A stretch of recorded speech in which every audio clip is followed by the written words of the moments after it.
go to Brentwood, California. Lauren is there. Lauren, you're on the Ken Coleman Show. Hi, Ken. How are you doing today? I'm living the dream, Thank you for Lauren. taking my call. You bet. What's up? So I wanted to talk to you about, we're thinking about moving out of state from California, and there's like a stigma around people moving from California, and I was wondering how I can help get past that to get to the interview process. Well, I got to tell you something. The only stigma, and you know what? It's not a stigma. It's just an observation. Let me change your language. There's no stigma about people moving from California. It's an observation, meaning I see California license plates in my neighborhood more and more, and I'm making an observation. You know what my observation is, Lauren? What is that? Thank you. I was waiting for you to say, what is that, Ken? My observation is those people figured it out. Good for them. I have two observations.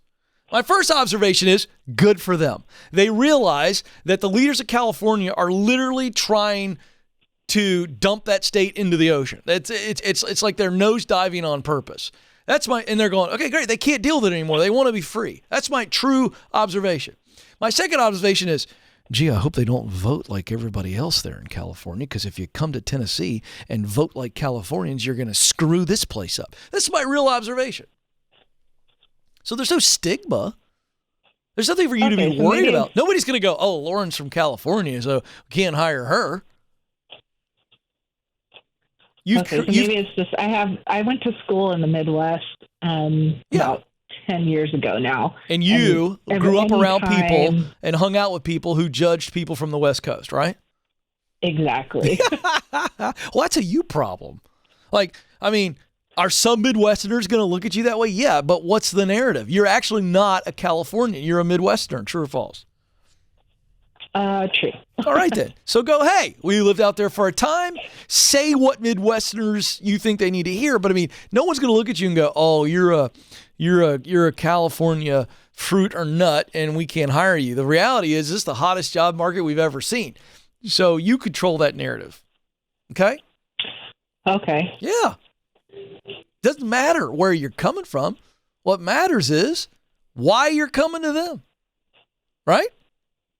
Yeah. I guess my concern is a lot of the job applications are online. So I guess I was just afraid that they'd just kind of cull the herd.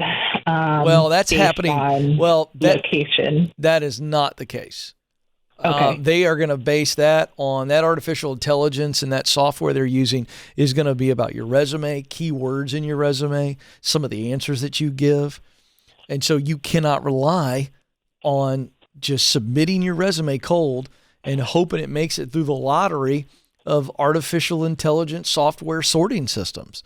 You're going to have to really work those relationships. Are you heading back? Are you trying to apply for a job at a company that's back in your old stomping grounds, or a completely new place with no connections? Completely new. No connections at all? No connections, yeah. Well, you're going to have to work hard to find a connection. Mm-hmm. Really exactly. hard. Yeah. All right. So I'm going to give you a copy of my brand new best-selling book, From Paycheck to Purpose, okay? And it's got the entire clear path laid out for you. I want you to read it and do it, especially focusing on stage 3 of the 7 stages, which is get connected. You can do this, I promise.